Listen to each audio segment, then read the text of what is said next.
স্বরাষ্ট্র উপদেষ্টা lieutenant general অবসর জাহাঙ্গীর আলম চৌধুরী বাংলাদেশের নিরাপত্তা দিতে ব্যর্থ হয়েছে। বাংলাদেশের যেখানে সেখানে ফ্যাসিবাদীর দোসররা এখনও বিভিন্ন দাঙ্গা হাঙ্গামা গুলিবর্ষণ ছিনতাই চুরি ডাকাতি সহ বিভিন্ন অপকর্মের সঙ্গে জড়িয়ে রয়েছে। এই অপকর্ম ঠেকাতে ব্যর্থ হয়েছে জাহাঙ্গীর আলমের প্রশাসন। শিক্ষার্থীরা স্বরাষ্ট্র উপদেষ্টা জাহাঙ্গীর আলমের পদত্যাগের দাবিতে রাজপথে আন্দোলন করছে। শিক্ষার্থীদের এই রাজপথে আন্দোলনই বলে দিচ্ছে স্বরাষ্ট্র উপদেষ্টা জাহাঙ্গীর আলম বাংলাদেশে নিরাপত্তা দিতে ব্যর্থ হয়েছে। আপনারা জানেন সম্প্রতি চট্টগ্রাম বিমান ঘাঁটিতে দুর্বৃত্তরা হামলা করেছে, এখানেও ব্যর্থ স্বরাষ্ট্র উপদেষ্টা।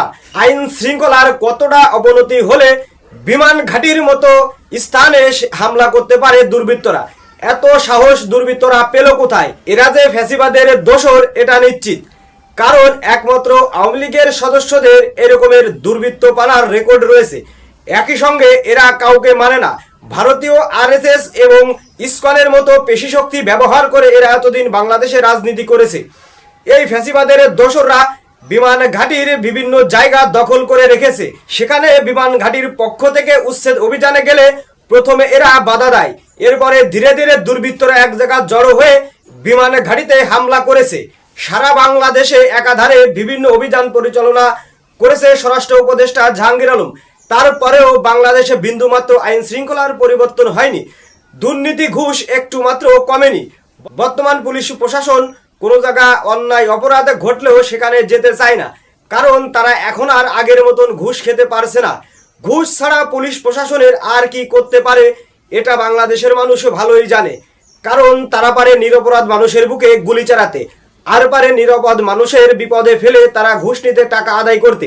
এই ছাড়া বাংলাদেশের সার্বিক আইন শৃঙ্খলা পরিস্থিতি উন্নয়নে এখন পর্যন্ত পুলিশ প্রশাসন কোনো ভূমিকা রাখতেই পারেনি। 1971 সালের পর থেকেই পুলিশ প্রশাসন বাংলাদেশের নিরাপত্তা রক্ষায় ব্যর্থ।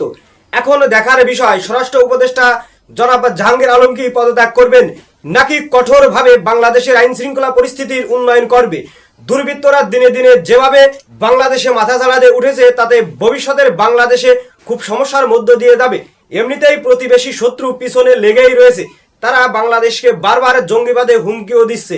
তাই স্বরাষ্ট্র উপদেষ্টাকে বলবো, আপনি যদি পদত্যাগ না করেন কঠোরভাবে এই ছিনতাইকারী চুরি ডাকাতি এবং দুর্বৃত্তদের দমন করতে হবে।